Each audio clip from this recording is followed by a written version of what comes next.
It would be around 46 when I got out of the Army. And I guess the agent fixed me up there. And when I got to his home, it was an apartment on Park Avenue. I introduced myself. He says, "You can't be a writer. You're wearing a necktie." I always like to wear a necktie. And then I met Jack Ellenson, who was younger than I was, quite a bit, still is, I guess. And his brother, Iz Ellenson, was a writer. He had worked with my later partner, Fred Fox, together later on.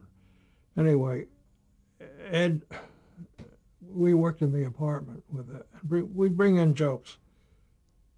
He'd put them together, but for new material, it was difficult to sell them. And why was that, Seaman?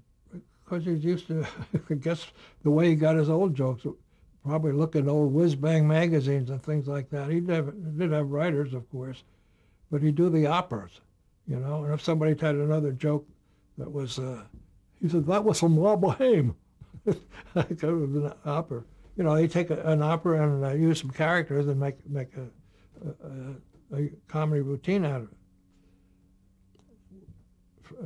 it. Jack and I were in there one night working late, and he'd excuse himself, and we'd hear him pouring a drink in the kitchen. And when he came back in, we said, "Ed, what are you drinking?" He said, "I never thought. Would you like a drink?" So some of these stars only think of themselves. In fact, that's how they get to be comedians, I guess.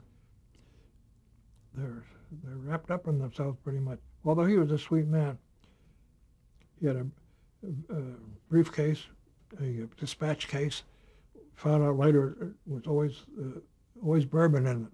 Part of his personality, I think. And one night we stayed there and we listened to a prize fight together. Billy Kahn and somebody else. And he was friendly, and we didn't make much money. I guess we got about $300, which is good now when you compare. I guess it would be $1,000 now or maybe more.